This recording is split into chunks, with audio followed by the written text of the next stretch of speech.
हे hello everyone. हम लोग आज से फिजिक्स के लेक्चर शुरू करने जा रहे हैं। थोड़ा ब्रीफ दे देता हूँ कि आज से हम है ना जो ईयर लॉन्ग हमारे बैचेस चल रहे हैं, फिजिक्स केमिस्ट्री मैथमेटिक्स बायोलॉजी। तो मैं फिजिक्स स्टार्ट कर रहा हूँ। फिजिक्स के कम से कम 10-11 महीने तक हम थ्योरी पढ़ने वाले हैं आराम से। तो जो भी कोई चीज़ होगी उसको हम बेसिक से पढ़ेंगे, फिर उसमें कंसेप्ट को थोड़ा कॉम्प्लिकेट करने की कोशिश करेंगे, प्रैक्टिस प्रॉब्लम्स करने वाले हैं। काफ़ी अच्छे से हम टेस्ट भी करने वाले हैं, वीकली मंथली। तो हम बेसिक से स्टार्ट करते हैं कि इंट्रोडक्शन टू फिजिक्स। तो ये हमारा पहला चैप्टर है। तो सबसे पहले what is physics and why do we study physics. Okay. So मैं इसका थोड़ा बैकग्राउंड सेटअप करता हूँ, कॉन्टेक्स्ट सेटअप करता हूँ कि सी the nature around us is very colorful and extremely diverse. you know uh, ये जो हमारे अराउंड जो प्रकृति है कितनी कलरफुल है, विविधता कितनी है। You know feel wind, you see sand, water, planets, rainbow, heating of objects on rubbing, right? तो ये सब चीजें आप देखते हो, और you on daily basis you see interaction of objects, you know based on some laws. हम लोग एक्सपेक्ट करते हैं कि कुछ तो ये जो ऑब्जेक्ट के बीच में जो इंटरेक्शन होता है, जैसे हमारी अर्थ जो है सन के चारों तरफ रिवॉल्व करती है, राइट? तो कुछ तो ऐसा होगा कि जो बेसिक लॉज होंगे जो गवर्न करते हैं हमारे ब्रह्मांड को, यूनिवर्स को, राइट? हमारी प्रकृति को, right? And for example, earth is revolving around sun, and likewise moon around the earth. कुछ कभी ऐसे देखा होगा आपने, न्यूटन की कहानी सुनी होगी कि एक एप्पल था जो the falling of an apple from a tree, and जो सी होता है, ओशियन होता है, उसमें टाइड्स आते हैं, फुल मून नाइट, कभी चंद्रमा बड़ा दिखाई देता है, कभी छोटा सा दिखाई देता है। न्यूटन ने एक ग्रेविटेशनल लॉ लेके आए, राइट? तो physics is concerned with all these basic rules which are applicable to all domains of life. You would see understanding of physics therefore leads to applications in many fields including biology, bio and medical sciences, right? Medical science को physics ने बहुत सारे उपकरण दिए हैं। Alright. तो physics का अगर मैं ऐसे इन हिंडसाइट बात करूंगा, तो फिजिक्स का जो किसी को हमने एक अथॉरिटी नहीं दी है कि आप बस माई बाप हो, आप फिजिक्स के जो रूल है बना दो और हम लोग मान लेंगे, राइट? तो nobody has been given authority to frame rules of physics. You would see physics जो है वो real study at particular time में, जिस टाइम पे फॉर एग्जांपल हमारे पास ऑब्जर्वेशंस अवेलेबल है, उस टाइम पे हम लोग कुछ रूल्स डिस्कवर करने की कोशिश करते हैं। We only discover the rules that are operating in nature at that particular time. For example Aryabhata ने कुछ रूल्स निकाले होंगे, न्यूटन, आइंस्टाइन, फीनमैन, राइट? तो ये क्या है, इन लोगों के पास उस समय जो रिसोर्सेज थे, ऑब्जर्वेशंस थे, they could guess and frame the laws of physics, right? which explained these observations in a convincing way. But there can be new phenomenon any day, right? So if the rules discovered by the great scientists are not able to explain this phenomenon, no one will hesitate to change these rules, right? तो ठीक है। दूसरी बात आती है कि हम physics पढ़ते हैं तो मैथमेटिक्स का इसमें क्या रोल है। सी हमें हम नेचर को ऑब्जर्व करते हैं, हम इसको डिस्क्राइब करते हैं ना, इट बिकम्स इजी कि if we have the freedom to use mathematics. For example हमारे पास क्या है, एक फॉर्मूला है ग्रेविटेशन का, मान लीजिए कि जिसमें हमने लिखा है कि एफ समानुपाती mass of two objects m1 m2 और एंड उनके बीच की दूरी। तो हम इस फॉर्मूले से अगर हम किसी चीज को ऐसे व्यक्त करें कि to say that gravitational force जो है वो दो मास के प्रोडक्ट के समानुपाती होता है, तो ऐसे मैथमेटिक्स में लिखने में आसान लगता है। और या फिर हम बोलें कि एफ जो है वो इन्वर्सली प्रोपोर्शनल है दो ऑब्जेक्ट के बीच की दूरी के, राइट। इनवर्स दूरी के नहीं, स्क्वायर ऑफ दैट डिस्टेंस, हम लोग स्क्वायर ले रहे हैं, राइट। तो ये जो चीजें हैं, हमें फिजिक्स की अगर हमें फ्रीडम हो तो फिजिक्स जो description of nature it becomes quite easy, right. तो also the use of physics is helpful in making some prediction based on the formula. हम देखेंगे कि ये लॉज ऐसी कंडीशंस में, इन सर्कमस्टेंसेस में ऐसे बिहेव करेंगे तो हम एक प्रिडिक्शंस कर सकते हैं। तो हम ऐसे कह सकते हैं कि physics is an idea and mathematics is it's language. Without knowledge of language or mathematics, it would be much more difficult to discover, understand and explain the laws of nature. All right. अब हम बात करते हैं units क्या है। हम इनकी बात काफी करने वाले हैं। देखो यूनिट्स क्या है, हम लोग क्या करते हैं, फिजिक्स क्या करती है, लॉज ऑफ नेचर को डिस्क्राइब करती है। अब डिस्क्रिप्शन करने के लिए दो चीजें काम में लेते हैं। एक तो कैसे डिस्क्राइब करोगे, जैसे मान लो कोई एलिफेंट है, आपको अपने दोस्त को बताना है कि एलिफेंट कैसा दिखता है, कैसा लगता है। तो मान लो उस दोस्त ने कभी उस एलिफेंट को देखा नहीं, तो आप कैसे बताओगे। एक तो आप मेजरमेंट से दिखा बता सकते हो कि इस तरीके का इतना बड़ा एलिफेंट दिखता है, राइट। या फिर आप उसको कंपेयर कर सकते हो कि या कुत्ता है या बिल्ली है, उससे वो कितना टाइम्स बड़ा है या छोटा है, राइट। तो दो तरीके होते हैं किसी चीज को डिस्क्राइब करने का। डिस्क्रिप्शन क्या है, क्वांटिफाई कैसे करें। तो हम कह सकते हैं कि एलिफेंट जो है वो हेवियर देन ए गोट और ए डॉग, राइट। तो अगर स्टैंडर्ड यूनिट और अगर ऐसे बोल दूं कि जो एलिफेंट है उसका भार जो मान लीजिए 10,000 kg है, ऐसे बोल सकते हैं। तो एक कोई केजी क्या होगा, एक एक स्टैंडर्ड यूनिट हो गई। और हम कंपैरिजन करें तो बात क्या करेंगे कि elephant versus cow, goat, something like this, right. All right. अब हम बात करेंगे, ऊपर आ जाते हैं अपने नोट्स में, कि ये जो यूनिट है इनको डिसाइड कौन करता है, कौन है जो ये यूनिट्स बनाता है, राइट। और अगर यूनिट ना हो तो फिर क्या होगा। अगर देखो यूनिट ना होना तो एवरीवन, मतलब every other person will use his or her own unit for the quantity. कि कोई कह रहा है 1 किलो है, कोई कुछ और लेके आ रहा है, जैसे राजस्थान में होते हैं मण, 1 क्विंटल में 2.5 मण कुछ चीजें होती है, राइट। तो everyone will use or choose his or her own unit for the quantity, and it will be very difficult to communicate freely among the persons distributed over the world. मान लो US में कोई बंदा है, उसको मैं ऐसे भेजूं कि वो बोल रहा है कि राइस आप एक्सपोर्ट कर रहे हो इंडिया से, ये कितना क्वांटिटी है। तो वो एक्सपेक्ट कर रहा है कि 100 क्विंटल भेजें। मैं उसको बोलूं 250 मण, वो समझेगा ही नहीं ये है क्या, राइट। तो एक कॉन्फ्रेंस है, General Conference on Weight and Measures in English. This has been given the authority to decide the units by international agreement, so that this has universal acceptance. Units ऐसी होनी चाहिए जो पूरे वर्ल्ड में उसकी एक्सेप्टेंस हो। मान लीजिए 1 kg है, तो सब लोग समझ जाएंगे पूरी दुनिया में कि केजी क्या होता है, राइट। All right. तो ये कोई कॉन्फ्रेंस है, ठीक है, general conference on weights and measures in English. तो ये कुछ रेगुलरली मीटिंग्स करती है, और अपने जो कोई चेंजेस हैं स्टैंडर्ड यूनिट्स में वो कम्युनिकेट करती है through the publications of the conference. Okay, this has the authority today. All right. अच्छा, अब बात करते हैं कि जो यूनिट्स में हम पढ़ते हैं, आगे बढ़े तो एक फंडामेंटल एंड डेराइव्ड क्वांटिटीज का एक कंसेप्ट आता है।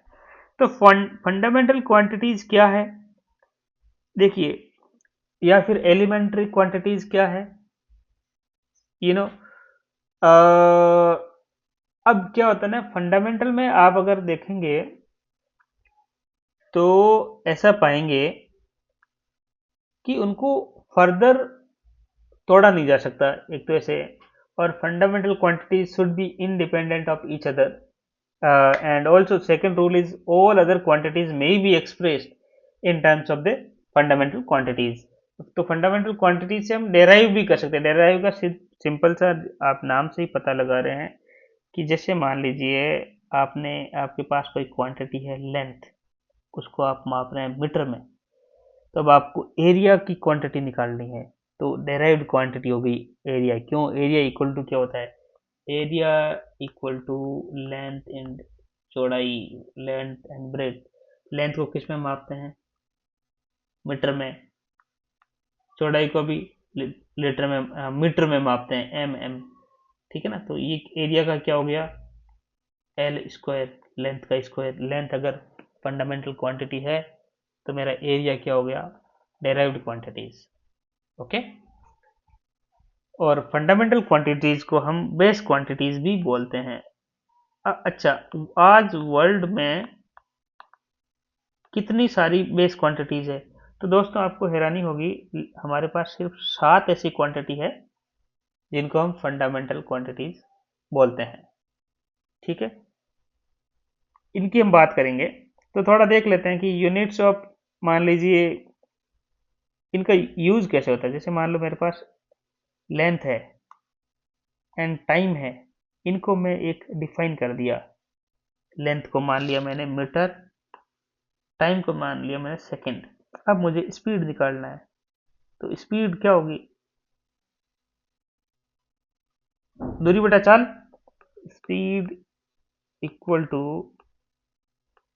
कितनी लेंथ है एंड टाइम है, तो स्पीड की क्वांटिटी क्या हो जाएगी? मीटर पर सेकेंड। राइट? ऐसे डेराइव कर सकते हैं। अच्छा, जो फंडामेंटल और बेस क्वांटिटीज, बेस यूनिट्स है ना, ये 7 है। क्या है? पहला है फिजिकल क्वांटिटी, मान लीजिए लेंथ है मेरी, तो उसको हम एसआई यूनिट क्या मानते हैं? मीटर, और सिंबल है स्मॉल है। ठीक इसी तरीके से मास है, उसको मापते हैं किलोग्राम में। अब आप ये चीज़ें ध्यान रखना कि फंडामेंटल क्वांटिटी जो 7 है वो किलोग्राम में या ग्राम में नहीं है, वो अलग सिस्टम होता है। एक तो सीजीएस होता है, सेंटीमीटर ग्राम सेकंड।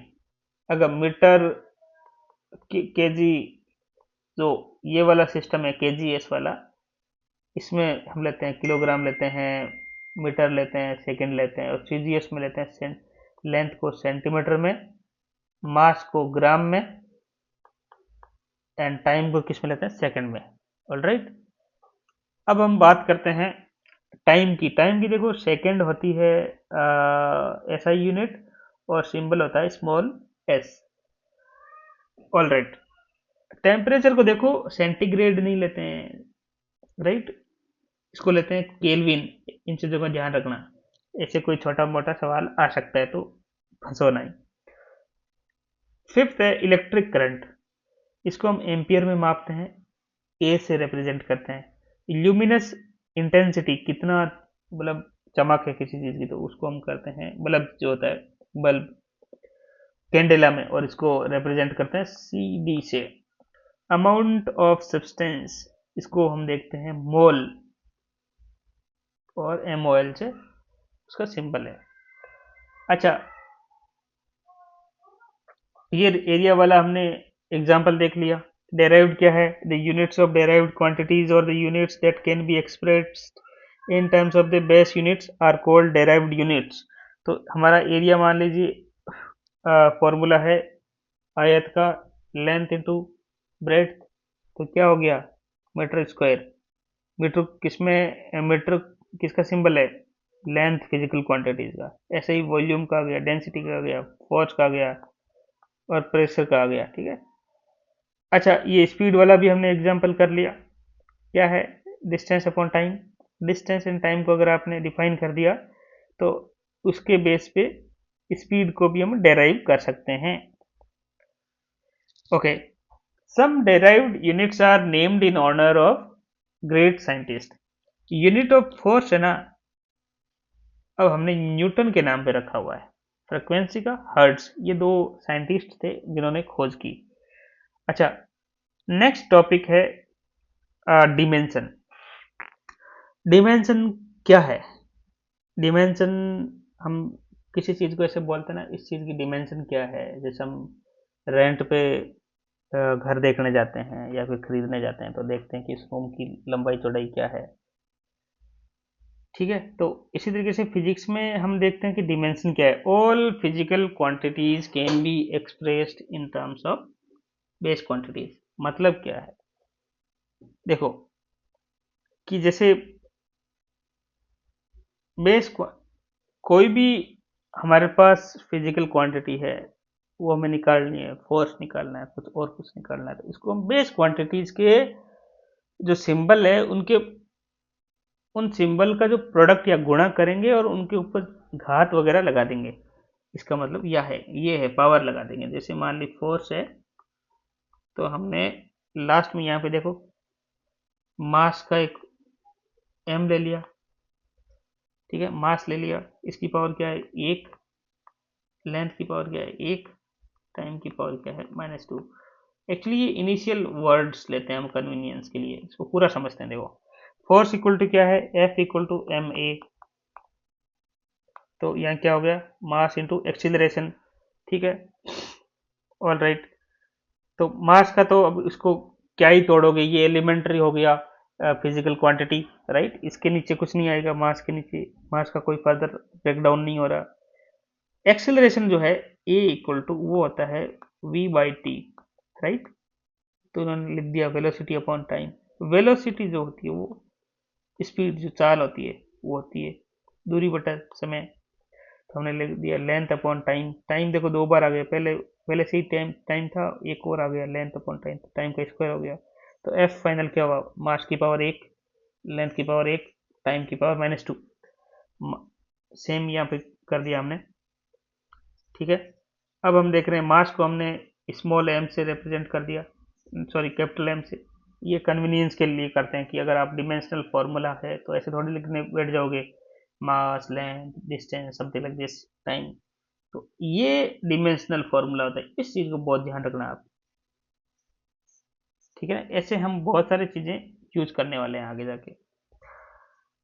तो हम देखो कैसे एब्रीविएट करते हैं मास को कैपिटल एम से, टाइम को कैपिटल टी से, करंट को आई से कर सकते हैं, कैपिटल ए से कर सकते हैं, लेंथ को एल, टेम्परेचर को थीटा कोमा के से भी, और अमाउंट ऑफ सब्सटेंस को एम ओ एल लिखते हैं। क्योंकि एम लिखने बैठ जाओगे तो वो समझ जाओगे कि यार ये मास तो नहीं है। अच्छा, मुझे प्रेशर का डिमेंशनल फॉर्मूला निकालना है। प्रेशर इक्वल टू क्या है, प्रेशर इक्वल टू क्या है, प्रेशर इक्वल टू है फोर्स अपॉन एरिया, राइट। तो फोर्स का आपने ऊपर देखा यहां पे, तो अगर मुझे इस तरफ लेके जाता हूं, ये निकालना है फोर्स अपॉन एरिया। अब मुझे निकालना है पी का डिमेंशनल फॉर्मूला। कैसे होगा देखते हैं। ये होगा फोर्स का डिमेंशनल फॉर्मूला अपॉन एरिया का डिमेंशनल फॉर्मूला। फोर्स का तो हमने ऊपर निकाला ही हुआ है, क्या है कैपिटल M1, एम की पावर 1, एल की पावर 1, टी की पावर -2, राइट। एरिया का क्या है, लेंथ टू ब्रेथ, हो गया, ऑल राइट।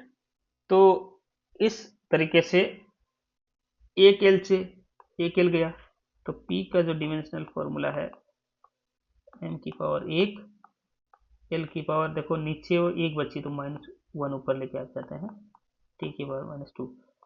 ऐसे आप सॉल्व कर सकते हैं। ठीक है, अब हम क्या बात करेंगे, अब हम बात करेंगे कि यूजेज ऑफ डिमेंशन। इस डिमेंशनल फॉर्मूले का यूज कहाँ कहाँ होने वाला है। ऑलराइट, ठीक है। तो पहला प्रिंसिपल जो है, homogeneity of dimensions in equation. Homogeneity मतलब यूनिफॉर्मिटी, राइट। तो इसका मतलब क्या है कि हम लोग सिमिलर फिजिकल क्वांटिटीज को ही ऐड या सब्ट्रैक्ट कर सकते हैं। ऐसा नहीं है कि मैं मीटर के साथ लेंथ में स्पीड जोड़ रहा हूं। क्या जोड़ सकते हैं? बिल्कुल नहीं। तो ये क्या है? Principle of homogeneity. For example, मेरे पास एक इक्वेशन है x equal to U T plus half A T square. ये न्यूटन की गति का नियम का फॉर्मूला है, अगर इन केस आपने कहीं पढ़ा हो तो। ठीक है ना? तो अब हम क्या करने वाले हैं कि हम क्या बोल रहे हैं प्रिंसिपल ऑफ होमोजेनिटी, कि ये जो दो इक्वेशंस, दो टर्म्स हैं, u T plus half A T square, इन दोनों का डिमेंशन है ना, वो सेम रहना चाहिए। ये न्यूमेरिकल नंबर होता है ना, उसकी कोई डिमेंशन नहीं होती। तो U T plus half A T square जो है, यू टी की भी डिमेंशनल फॉर्मूला, डिमेंशन सेम होगी, तभी उसमें हम जोड़ेंगे या घटाएंगे क्या, half A T square. Understood? तो x और इस तरफ जो इक्वल में आ रहा है वो भी सेम होना चाहिए इन दोनों के जोड़ के। तो डिमेंशन ऑफ x क्या है? हमने ये क्या लिखा है? डिस्प्लेसमेंट। तो लेंथ हो गई। यू टी देखो, u क्या है? वेलोसिटी। t क्या है? टाइम। तो हमने लिखा वेलोसिटी इंटू टाइम। अब वेलोसिटी की जगह हम लिख सकते हैं दूरी बटा चाल, दूरी बटा समय, length upon time into time. तो देखो, टाइम से टाइम कट गया तो एल बचा, लेंथ बचा। ठीक है? हाफ ए टी स्क्वायर को देखो, ए का क्या होता है? एक्सिलरेशन। एक्सिलरेशन का डायरेक्ट फॉर्मूला होता है लेंथ अपॉन टाइम स्क्वायर, है ना? Speed upon time square, metre पर सेकंड स्क्वायर। और टाइम स्क्वायर तो टी स्क्वायर ही, तो टाइम से टाइम गया और एल बचा। तो आप देख रहे हो कि दोनों तरफ ये फॉर्मूला बन रहा है। यही प्रिंसिपल ऑफ होमोजेनिटी है। ठीक है? ये, इससे हम पता भी लगा सकते हैं कि ये इक्वेशन करेक्ट है कि नहीं है। अगर आपको पता लगाना हो कोई इक्वेशन है वो करेक्ट है कि नहीं है, तो आप इस तरीके से पता लगा सकते हैं। ऑल राइट, अब हम देखते हैं कि की पॉइंट्स कुछ किसके डिमेंशन के। देखो, जो एंगल है ना एंड ट्रिग्नोमेट्रिक फंक्शन है, इनकी कोई डिमेंशन नहीं होती। कैसे? प्रूफ क्या है आपके पास? प्रूफ देखो, देते हैं आपको प्रूफ, क्योंकि प्रूफ के बिना हवा हवाई बातें हो जाती है। आपने देखा होगा कि थीटा की, ये जो कोई एक सर्किल है, इसमें थीटा की वैल्यू क्या होती है? आर्क लेंथ अपॉन रेडियस, यही लिखा है मैंने। तो मैं कहूंगा कि मुझे थीटा का डिमेंशनल फॉर्मूला निकालना है, तो निकाल लो भाई। ऊपर क्या है? Arc length. लेंथ को किस में मापते हैं? मीटर में। L, right. नीचे क्या है? रेडियस। रेडियस भी एक लेंथ हो गई, इसको भी एल लिखा। अब क्या आया ऊपर? एल कॉम, एल की पावर जीरो, एल से एल कट गया, मतलब वन। तो थीटा का जो डिमेंशनल फॉर्मूला ऐसे लिखते हैं, इसकी कोई डिमेंशन नहीं है, हमने प्रूफ दे दिया। अब ट्रिग्नोमेट्रिक चीजें हैं, उसको भी आप ऐसे बोल सकते हैं कि जैसे थीटा का डिमेंशन अगर वन है, कुछ है ही नहीं, मतलब एम की पावर जीरो, एल की पावर जीरो, टी की पावर जीरो, तो साइन थीटा की क्या होनी चाहिए? एक minute,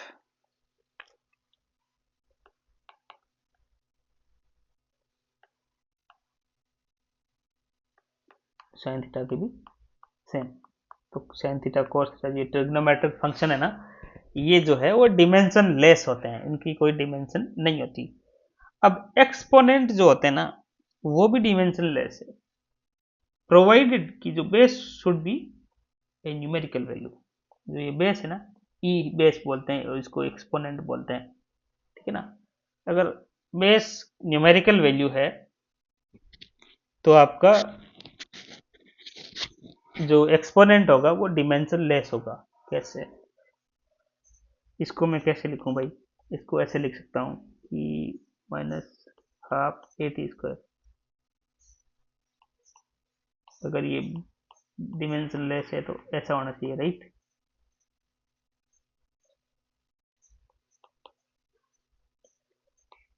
minus half A T square अगर ये न्यूमेरिकल है तो ये भी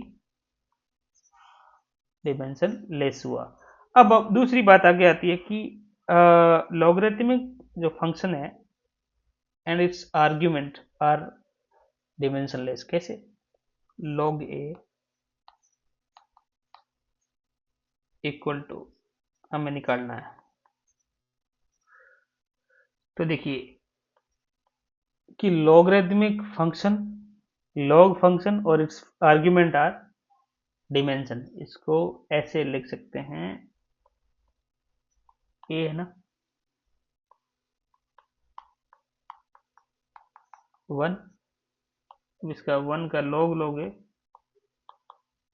तो अभी, तो ये बात आपको याद रखने की जरूरत है। अब इस पेज पे कुछ सवाल कर सकते हैं क्या? एक छोटा सा सवाल करते हैं। सवाल ये है कि मेरे को एक alpha equal to F upon V square sine beta T की एक इक्वेशन दे रखी है। वी क्या है? वेलोसिटी है। टी क्या है? टाइम है। ऑलराइट। एफ क्या है? फोर्स है। तो अब हमें क्या निकालना है? हमें डिमेंशन निकालनी है एल्फा की और एक बीटा की। सोचो कैसे निकालोगे? ओके, आपको पता है ना, अभी थोड़ी देर पहले पढ़ा कि जो ये अपने ट्रिग्नोमेट्रिक फंक्शन है ना, वो डिमेंशनलेस होता है। तो ये एक तो डिमेंशनलेस हो गया, ठीक है। तो साइन बीटा, सॉरी ये पूरा डिमेंशनलेस हुआ, ये अंदर वाला नहीं, ट्रिग्नोमेट्रिक, राइट। तो और हाँ, ये थीटा ही है ना, beta, beta T equal to theta, right. ये भी डिमेंशनलेस होगा, तो हम ऐसे लिख सकते हैं एम एल टी सबकी पावर 0, ठीक है। तो 0 किसकी पावर होती है? हम लिखते हैं 1। बीटा की हमें डिमेंशन निकालनी थी, बीटा टाइम, ओके। हमें टाइम की पता है डिमेंशन, तो बीटा की क्या हो सकती है? टाइम की क्या है? Capital T 1। तो बीटा की हमारे पास डिमेंशन आ गई टाइम की पावर -1, ठीक है।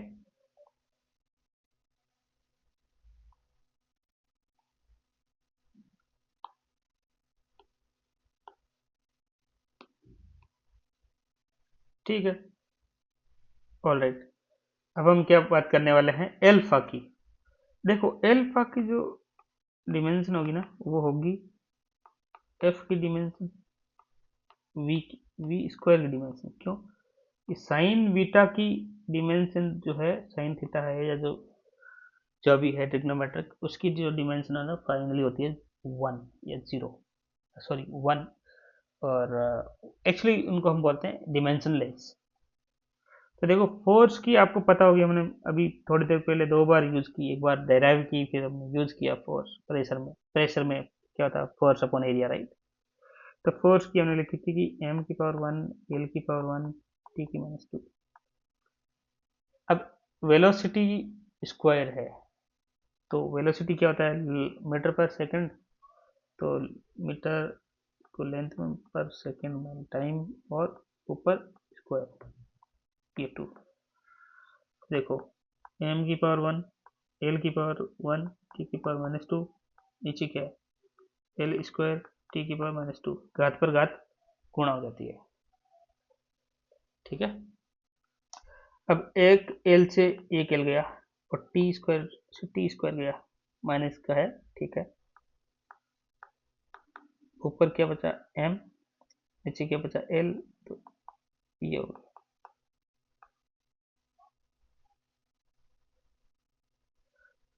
ठीक है। इस तरीके से हम किसी भी सवाल को बहुत इजीली सॉल्व कर सकते हैं, ठीक है। अच्छा, अब हम बात करेंगे एप्लीकेशंस ऑफ डिमेंशनल एनालिसिस। तो कुछ एप्लीकेशंस है डिमेंशनल एनालिसिस की, उसकी हम बात करने वाले हैं। तो फर्स्ट एप्लीकेशन है to find dimensions of unknown physical quantity. इसका मतलब क्या है, इसको हम एक एग्जांपल से समझते हैं, एक सवाल से समझते हैं। सी, सवाल है the using the theory of dimensions determine the dimensions of constants a and b in van der Waals equations। van der Waals की इक्वेशन क्या है, p plus a upon v square bracket v minus b equal to R T. तो अब हमें बताना है कि a and b की डिमेंशंस क्या होनी चाहिए। सी, प्रिंसिपल ऑफ होमोजेनिटी याद कीजिए, उसमें क्या था कि सिमिलर क्वांटिटीज को हम जोड़ घटा सकते हैं, ठीक है, ऐड एंड सब्ट्रैक्ट। तो सबसे पहले हमें एक को टारगेट करना है। तो आप यहां से देखिए p plus A upon V square, इसका मतलब क्या है कि p की जो डिमेंशन है ना, वो a अपॉन वी स्क्वायर के बराबर है, तभी तो ये जोड़ घटा पाएंगे, राइट। तो dimension of a upon v square must have the same dimensions as that of p because it is added to capital P। ठीक है। a v क्या है, वॉल्यूम है। वॉल्यूम आपको पता है क्या होता है, लेंथ, ब्रेड्थ एंड हाइट। तो एल क्यूब होता है, ठीक है। अब वी स्क्वायर है तो एल 6 लिख देते हैं, एक अपॉन वी स्क्वायर की वैल्यू डाल रहा हूं उधर। तो ये किसके इक्वल होना चाहिए, पी के। पी की देखो, प्रेशर का हमने फॉर्मूला देखा था, तो उसका फॉर्मूला ऐसे आया था, एम की पावर 1, एल की पावर -1, टी की पावर -2। ऑल राइट, अब काफ़ी चीज़ें इजी हो गई। अब हम देखेंगे ए इक्वल टू एल है की पावर 6 है, वो इधर जाएगी राइट हैंड साइड, तो गुणा हो जाएगी। तो एम की पावर तो ए की बचेगी, एल की पावर हो जाएगी -5, ठीक है। 6 और गुणा में जो क्या होती है ना, मल्टीप्लीकेशन में पावर जो होती है वो ऐड होती है। तो 6 प्लस -1 तो 5 हो गई, और t-2 पहले से था। तो ये क्या हो गया, ये आपकी एक चीज निकल के आती है कि a की जो डिमेंशन है ना, वो आ गई।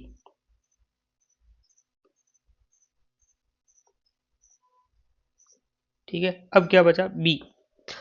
b कहाँ है, b आप देख पा रहे हो इधर, v माइनस बी। इसकी तो सिंपल सी होगी, देखो वॉल्यूम के क्या होता है। अच्छा, इसके पहले एक चीज समझाता हूँ। प्रिंसिपल ऑफ होमोजेनिटी के अकॉर्डिंग क्या होगी, v की जो डिमेंशन है वो b की डिमेंशन के इक्वल होनी चाहिए। v की हमें पता है क्या है, एल क्यूब। आई बात समझ में। तो ये इतना आसान होता है डिमेंशन का फॉर्मूला निकालना।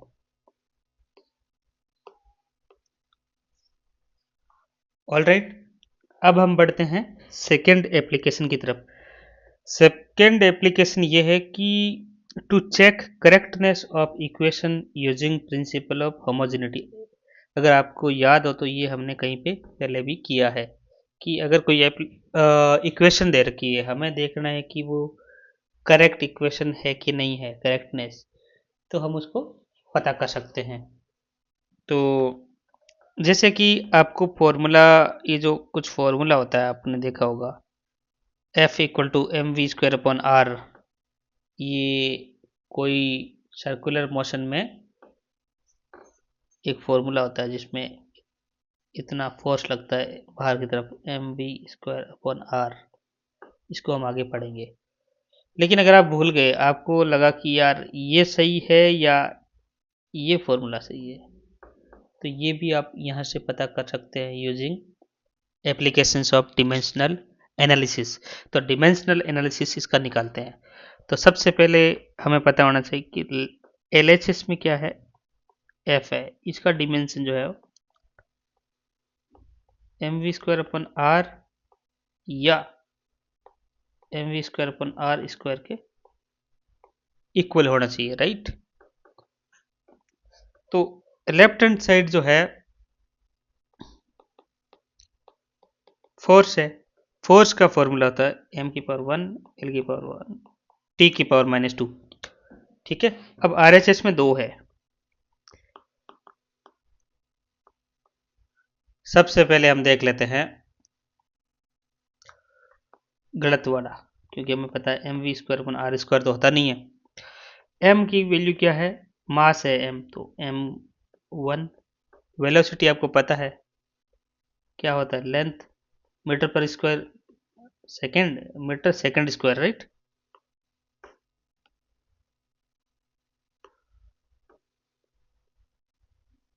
ये किसकी हम डिमेंशन निकाल रहे हैं, mv²/r² की। r मतलब लेंथ, लेंथ की पावर 2। इसको आप सिंप्लीफाई कीजिए, m⁴1 एक एल से एक एल गया, l⁻⁻1 t⁻²। अब एक चीज तो है ये वाली, एक है ये, क्या आपको पहले देखने में ऐसा लग रहा है हाँ सही होगा, लेकिन आप देखिए इधर l की पावर नहीं, लेफ्ट हैंड साइड +1 है, राइट हैंड साइड -1 है। ठीक है। तब mv, अच्छा अब हम निकालते हैं mv²/r।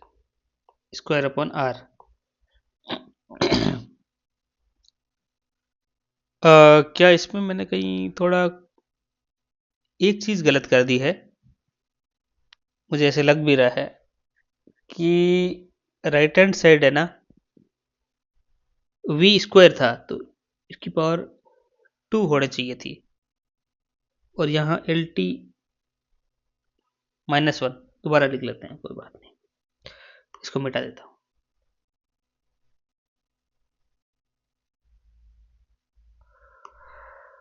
m⁴1, देखो वेलोसिटी जो होती है ना, डिस्टेंस अपॉन टाइम होती है, डिस्टेंस होती है l टाइम t पावर -1, तो LT-1 का स्क्वायर, mv² है ना इधर, और r² मतलब l²। m, अब देखो इसको खोलते हैं,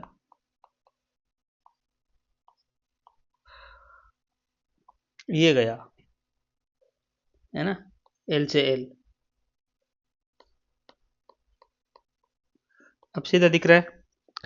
लेफ्ट हैंड साइड में l⁻1 है, right hand side l⁻0।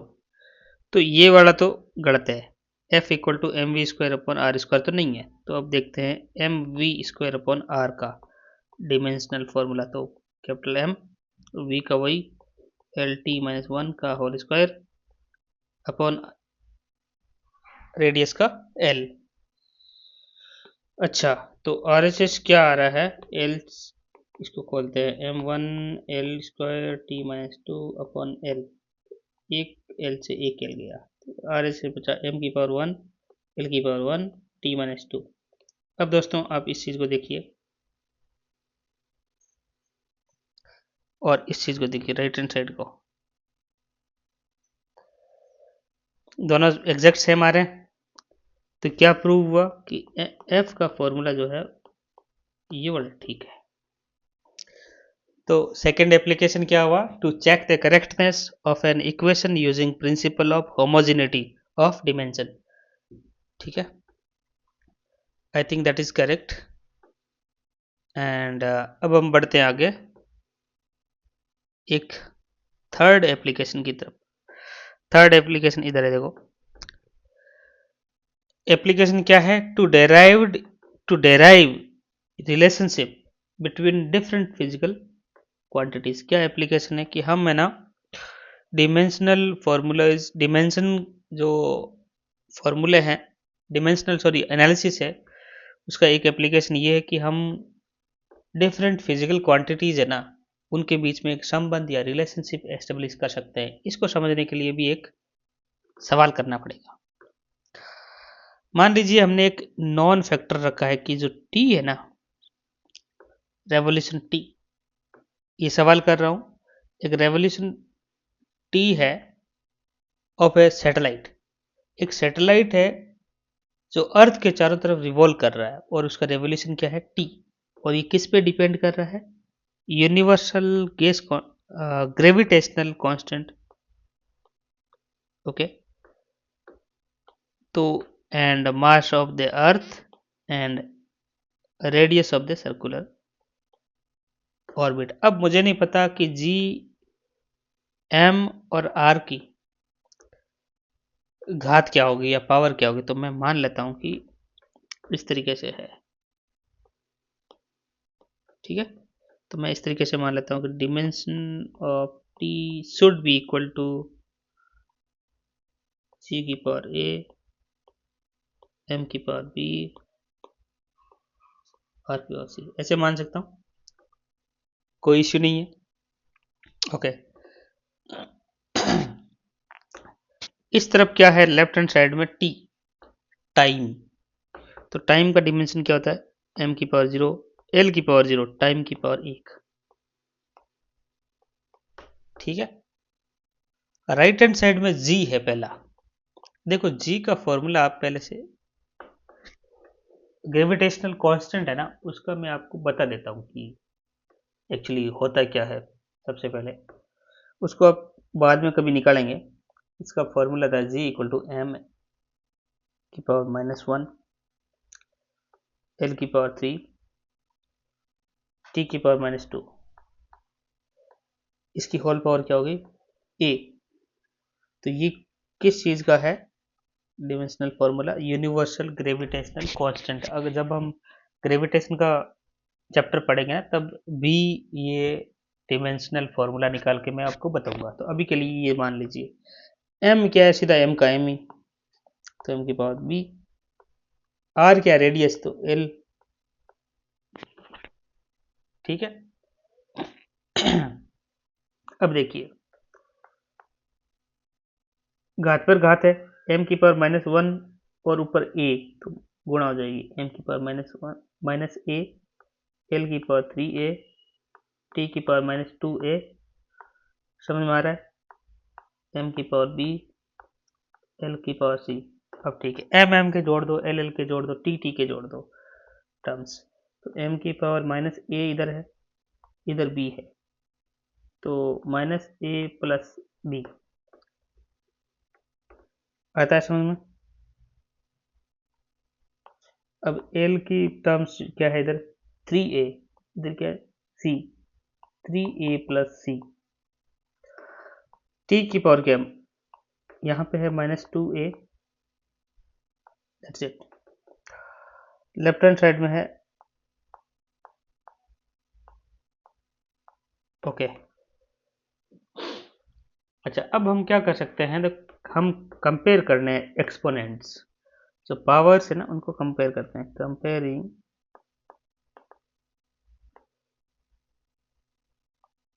Exponents. तो m की पावर, देखो सबसे पहले हमें क्या निकालना है, t का फॉर्मूला निकालना है, राइट। तो जो आसान आसान चीजें हैं वो देख लेते हैं। देखो t की पावर लेफ्ट हैंड साइड में कितनी है, 1। पहले इक्वेशन निकालते हैं, t की पावर है 1, राइट हैंड साइड में है -2, तो हमें पता चल गया a की पावर तो होगी -1/2। देखो g की पावर क्या होगी, -1/2। अब दूसरा क्या कंपेयर कर सकते हैं, इधर देखो m की पावर राइट हैंड साइड में है b - a, left hand side में 0, ये वाली। तो अब ये भी पता चल गया कि b इक्वल टू भी a है, a हमने ऑलरेडी निकाल चुके हैं, -1/2। ठीक है, अब हमें पता करना है c की पावर। तो देखो लेफ्ट हैंड साइड में एक l बचा हुआ है, l की पावर क्या है और राइट हैंड साइड में एल जीरो है, अच्छा सॉरी लेफ्ट हैंड साइड में एल की पावर जीरो है, राइट हैंड साइड में है 3a प्लस सी। इसका मतलब क्या होगा, c इक्वल टू -3a, तो ऐसे निकालेंगे, c इक्वल टू -3, a की पावर क्या है, एक क्या है वैल्यू -1/2, तो 3/2 है c की वैल्यू। अंडरस्टूड। अब हम वैल्यूज पुट करेंगे, इस तरफ कर देते हैं, क्या था, t प्रोपोर्शनल टू g की पावर a, m की पावर b, r की पावर c। तो देखो g की पावर कितनी आ रही थी इधर, सॉरी एक g की पावर है a, a की वैल्यू क्या -1/2, m की वैल्यू क्या है, m की पावर क्या है b, b की वैल्यू क्या है वही -1/2, r की पावर क्या है 3/2। तो देखो ये माइनस माइनस है, इनको नीचे लेके जाऊंगा मैं, और 1/2 है तो अंडर रूट लिख सकता हूँ। r की पावर देखो r इंटू r 1/2 ऐसे कुछ है ना,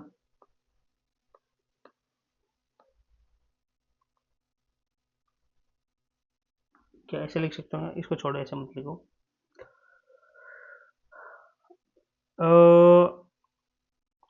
हमें अच्छा इसको मैं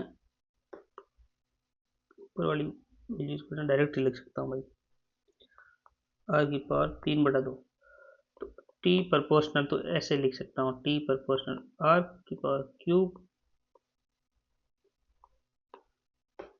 इस तरीके से लिख सकते हैं। ठीक है, अब ये कांस्टेंट हटा, मतलब प्रोपोर्शनल हटाएंगे तो कोई कांस्टेंट यहाँ पे रख सकते हैं, प्रोपोर्शनैलिटी कांस्टेंट,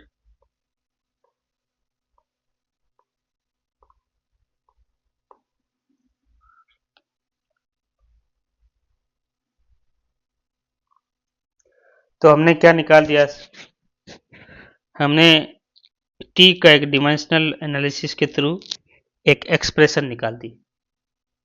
ठीक है, ऑल राइट। तो इस तरीके से ऐसे सवाल भी आ सकते हैं कभी, सवाल मतलब एग्जाम में, तो आप इस तरीके से इसको डिराइव कर सकते हैं, बहुत ही आसान है। अब आगे वाला जो कॉन्सेप्ट है उसका नाम है कन्वर्जन ऑफ यूनिट्स। देखो कन्वर्जन ऑफ यूनिट्स को है ना, हम ज़्यादा यानी एग्जाम्पल से समझ पाएंगे कि एक्चुअली कन्वर्जन ऑफ यूनिट्स है क्या, मतलब मोटा मोटी तो यही है कि जैसे कोई केजीएस सिस्टम है उसको सीजीएस में कन्वर्ट में करता हूँ, तो किस तरीके से चीज़ें काम करती है। थ्योरिकली ये मान लीजिए कि when we choose to work with a different set of units for the base units, the units of all the derived quantities must be changed.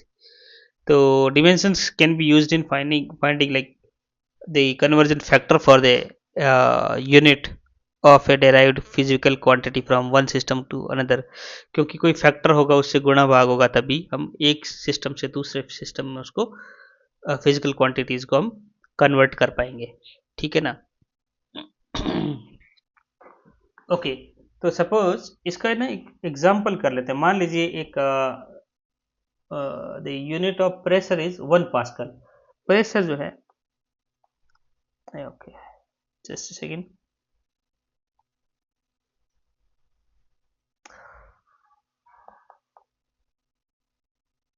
Pressure जो है वो यूनिट क्या ले रहे हैं हम, पास्कल ले रहे हैं। ठीक है, all right, and suppose we choose 1 centimeter as the unit of length, 1 gram as the unit of mass, 1 second as the unit of time. इसको हम सीजीएस सिस्टम भी बोलते हैं। सीजीएस सिस्टम में क्या करते हैं, लेंथ को हम सेंटीमीटर में मापते हैं, मास को हम ग्राम में मापते हैं, टाइम को हम सेकंड में मापते हैं। केजी में क्या करते हैं, केजीएस में सेंटीमीटर की जगह मीटर मापते हैं और ग्राम की जगह किलोग्राम में मापते हैं, टाइम को सेकंड में मापते हैं। तो ठीक है, हम लोग एक एग्जांपल ले रहे हैं पास्कल का, प्रेशर का, जिसकी यूनिट क्या है, ऐसा यूनिट पास्कल मान ले रहे हैं। ठीक है। तो हमें सीजीएस सिस्टम में अगर प्रेशर की यूनिट निकालनी है तो वो डिफरेंट होगी और कैसे होगी ये हम देखते हैं। First of all, pressure equal to force upon area, F by A, correct. अब डिमेंशनल फॉर्मूला लगाओ, पी का dimensional formula F by A के डिमेंशनल फॉर्मूले के इक्वल होना चाहिए। एफ का तो आप रट ही लो क्या होता है, एम की पावर एक, एल की पावर एक, टी की power minus two, area L two, length two length, right. तो एल की पावर एक ऊपर से गई तो एस निकल के आ रहा है एम की पावर वन, एल की power minus to, minus one, T की पावर माइनस टू, ये आ रहा है। अब देखिए, एक पास्कल इक्वल टू 1 kg, ठीक है। 1 मीटर उसकी पावर माइनस वन। देखो हम इसको देख रहे हैं, इसको फॉलो करो।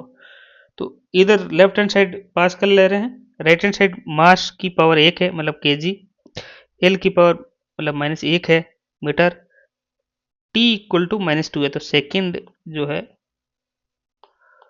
उसकी पावर माइनस टू है, मतलब केजी 1 मीटर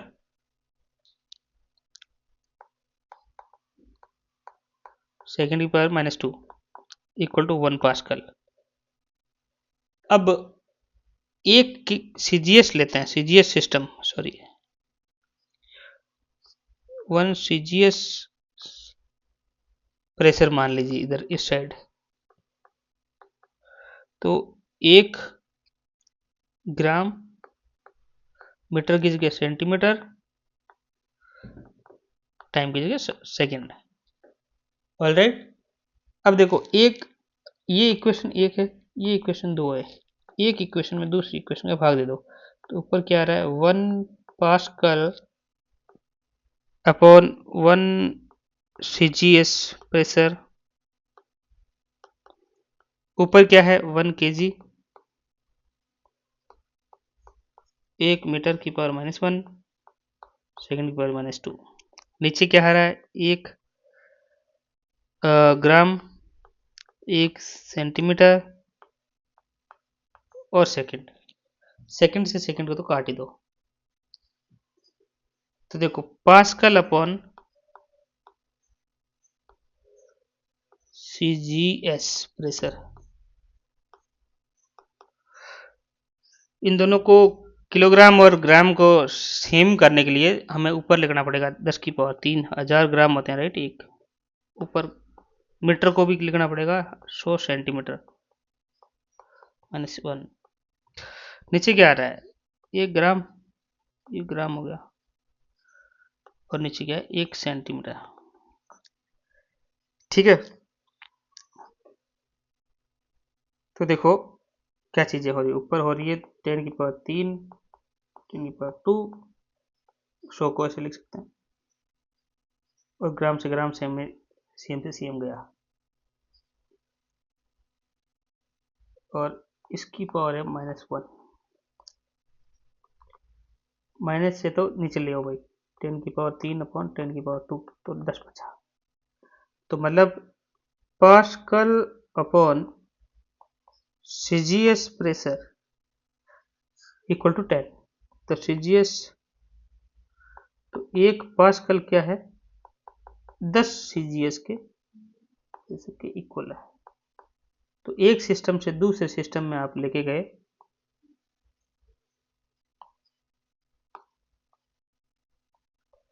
तो ये जो यूनिट फैक्टर है ना, ये क्या आया 10, all right। So what is this, this is 10 is conversion factor।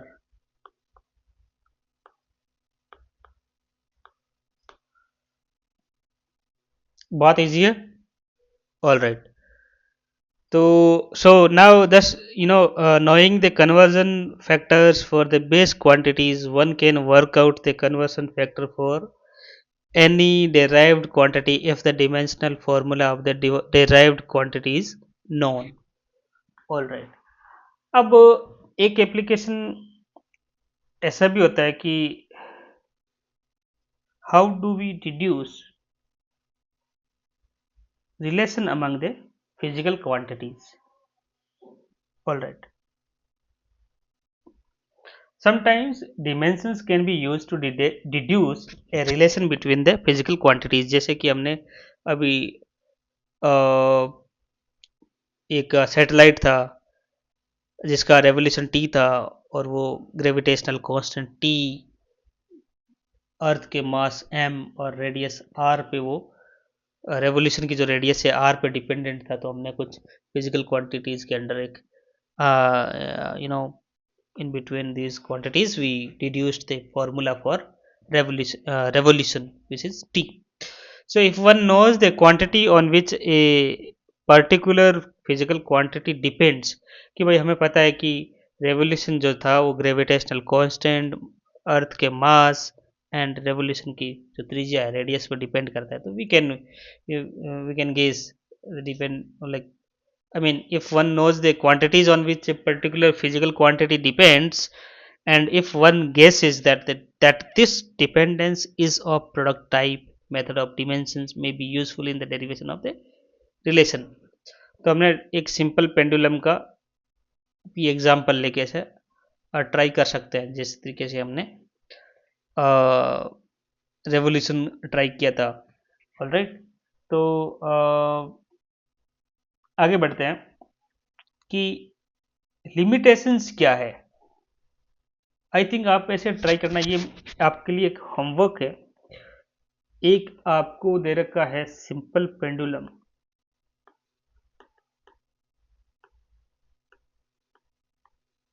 Attach है, इसका कुछ मास है एम और एल लेंथ की स्ट्रिंग से ऐसे ऐसे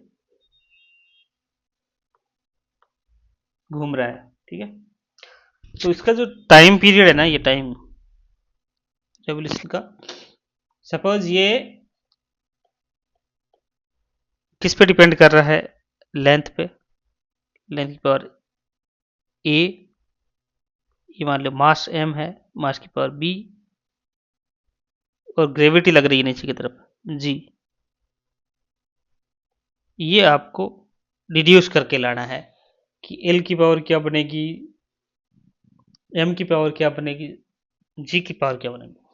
आपको मैं बता देता हूं कि ये एक आंसर ऐसा आएगा टी के अंडर रूट एल बाई जी. लेकिन कैसे आएगा वो आपको निकाल के बताना है मुझे. अब हम बात करते हैं लिमिटेशंस की, कि डिमेंशनल मेथड है, क्या वो ऑलराउंडर है, कुछ भी हम पूछें बता देगा? नहीं.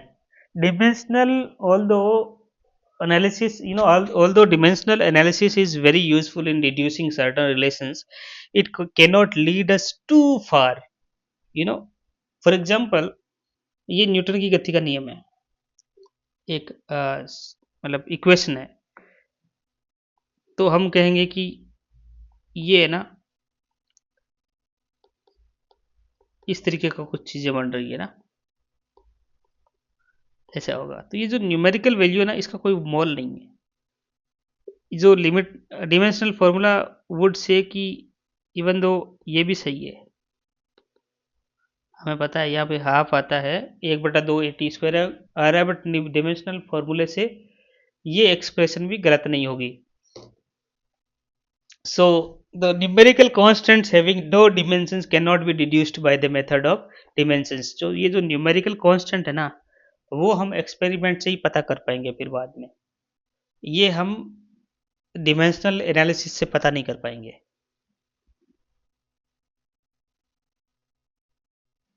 और एक और है, ये मेथड तभी काम करेगा if there are many equations available. अगर बहुत सारी इक्वेशंस अवेलेबल नहीं है तो हमें पता नहीं होगा, क्योंकि there are very unknown, there are many unknowns, right. तो हमें ज़्यादा अननोन होंगे, उतने नंबर की हमें इक्वेशंस चाहिए. अगर एक्स प्लस वाई समथिंग है, तो ए ये दो अननोन है, तो हमें एक इक्वेशन दे रखी तो हम इससे कुछ पता नहीं लगाएंगे कि एक्स की वैल्यू क्या है, वाई की वैल्यू क्या है। लेकिन जैसे ही मुझे पता कुछ ऐसे चलेगा, दो इक्वेशंस फॉर टू अननोन्स, तो आई मीन टू से the method works only if there are as many equations available as there are unknowns। मतलब जितने अननोन है उतनी इक्वेशंस अवेलेबल है तभी ये मेथड काम करेगा, वरना काम नहीं करेगा। ओके, अगला जो कंसेप्ट है वो है, टॉपिक जो है वो है order of magnitude. See, in physics we come across quantities which vary over a wide range. हमें फिजिक्स में ऐसी बहुत सारी क्वांटिटीज है, वो बहुत वाइड रेंज में वेरी करती है। फॉर एग्जाम्पल, जब हम बात करते हैं, where we talk about the size of mountain, एक पहाड़ की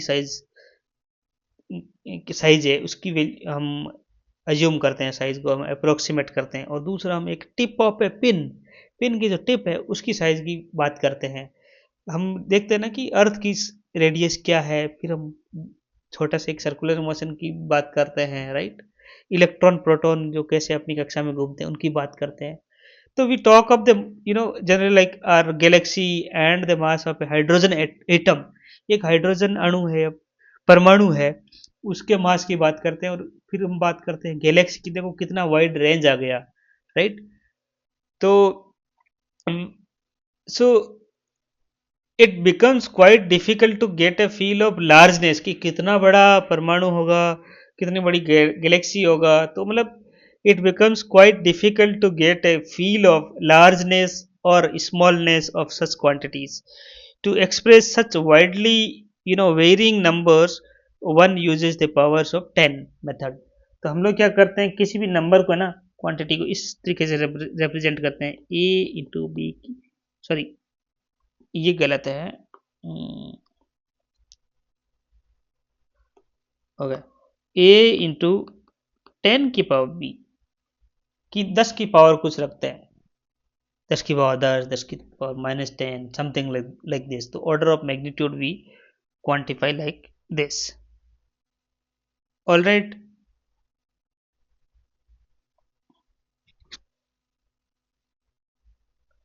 तो आज का जो चैप्टर है,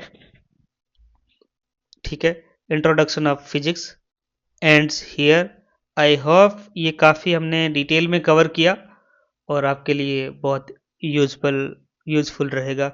इस चैप्टर को देखकर लगता है काफ़ी आसान है, लेकिन इसके एप्लीकेशंस बहुत ज़्यादा है। बहुत ज़्यादा जगह हम लोग देखना डिमेंशनल फार्मूलाज को याद करने, और कैसे हम उसको, जैसे एक तो यही समझ लीजिए, पेंडुलम का जो फार्मूला है हम निकाल के देखेंगे इसी मेथड से आगे, कभी जब ग्रेविटेशनल फोर्स की हम बात करेंगे। तो ये बहुत सारी जगह हम एक गिव अप कर देते हैं कि हमारे पास कोई रास्ता नहीं है किसी चीज़ का, एक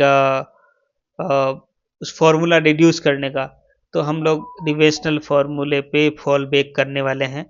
तो इस ये चैप्टर एक फाउंडेशनल चैप्टर होगा, और इसको आप अच्छे से पढ़िए।